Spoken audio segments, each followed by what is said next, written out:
Let's talk about free will. We all feel like we have it, right? But what if I told you the entire debate has been looking in the wrong place? We're about to dive into a wild scientific theory that says the answer to this ancient puzzle isn't in our brains, it's actually in the very fabric of time itself. So get this. Does your brain know what you're going to decide a full 10 seconds before you do? It sounds like pure science fiction, I know, but this is a very real question that modern neuroscience is forcing us to face.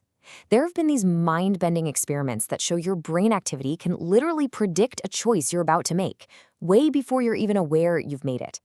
So the big question is, who or what is really calling the shots here? All right, so here's how we're going to break this all down.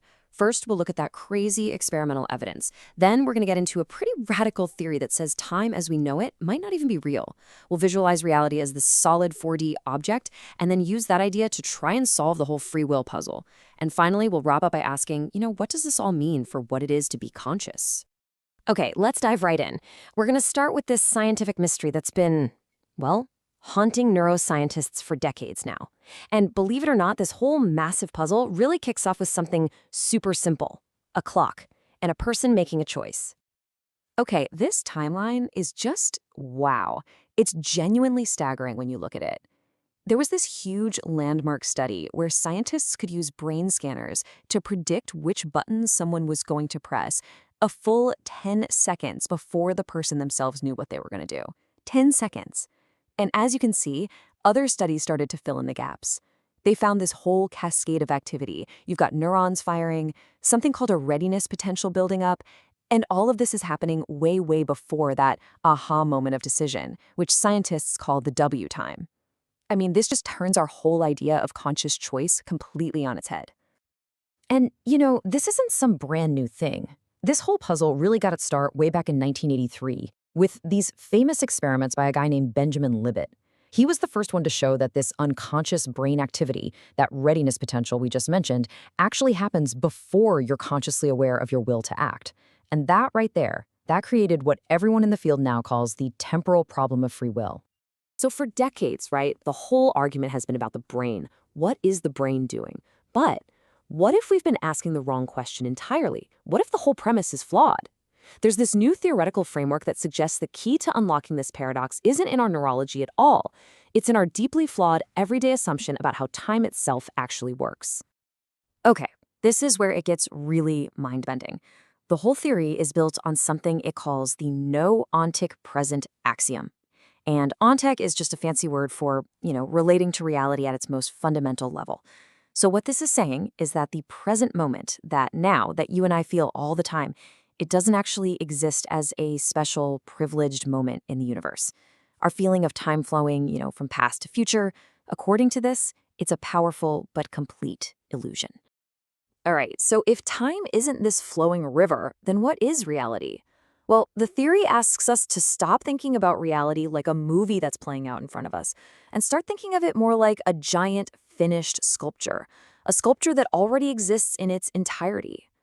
Yeah, this idea has a name. It's often called the block universe. And maybe the easiest way to wrap your head around it is to picture a loaf of bread. Think of every single slice of that bread as one moment in time. But the entire loaf, the past, the present, and the future, it already exists, all at once as one single object. And in this view, your entire life, from beginning to end, is already there, completely contained within this four-dimensional block. So here's the really cool part. How does this explain what we feel every day? Well, if reality is this static 4D block, then you can think of our consciousness as being like a scanner, or maybe a spotlight that's just moving through it. And as that scanner illuminates one three-dimensional slice after another, it creates the experience of a life unfolding moment by moment. That's what gives us this powerful illusion that time is actually passing. All right, so with that block universe model in our heads, let's go back to those really weird brain experiments we started with. Because when you look at them through this new lens, that whole temporal problem suddenly starts to look completely different. This really lays out the whole shift in thinking. The old way of looking at it gave us this big mystery of causality, right? How can brain activity cause a decision that's 10 seconds in the future? But in this new view, there is no cause and effect happening over time. We're just observing a single pre-existing shape. That 10-second gap isn't a gap in time, it's a geometric separation, a physical distance, on this 4D object. So this just reframes everything, doesn't it? That whole sequence of brain activity, it's not a process unfolding in time. It's just our consciousness scanning a single, complete 4D object that's already there. That fMRI signal from 10 seconds out, that's our scanner seeing the wide, fuzzy base of the decision object from far away. The readiness potential, that's our consciousness getting closer to the peak. And that final conscious decision, that's just the scanner finally lighting up the absolute tip of this pre-existing shape. Okay, but wait, I know what you're thinking. This is probably the biggest objection people have. What about changing your mind? We all have that feeling, right? You start to do something and then you stop yourself. You veto the decision. Well, the theory has an answer for that. It says, yes, of course you can veto a decision, but that feeling of changing your mind, it's not some magical, free-floating intervention. It's just a different path that was already carved into the stone. Your consciousness didn't create a new path. It simply followed the one labeled veto instead of the one labeled action. Both of those routes were always there from the start. And what's wild is that experiments actually back this up. Scientists have found a literal point of no return, about 200 milliseconds before your muscle actually moves. If you wait past that point, you physically cannot stop the action. So this isn't some failure of your free will. It's just a measurable deterministic threshold, the point on the 4D object where the path to action becomes the only path forward. So, where does this leave us? If all our choices are just these predetermined shapes in a 4D reality, what's the actual job of our consciousness in all of this?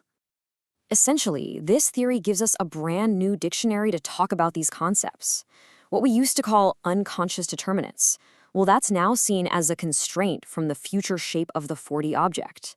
And that powerful feeling of subjective free will, that's just the raw experience of your consciousness scanning a specific slice of that object.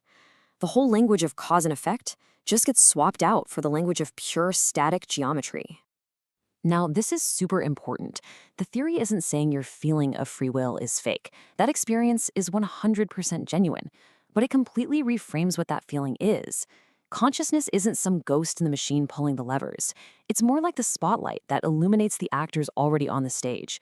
Consciousness, in this model, is the observer of the story, not the one writing it. So why does any of this matter? Well, for one, this framework offers a really elegant solution to a major paradox in neuroscience. It kind of unifies all these different findings from fMRI, EEG, and even single neuron studies. But bigger than that, it really forces us to question our most fundamental ideas about time, about reality, and about our place in the universe. It redefines free will. It's no longer the power to forge a new path, but the profound experience of walking down the path that was always laid out for you. And that leaves us with one last, big question to think about. If your entire life is a story that's already been written, a finished object in 4 dimensions, then what are you?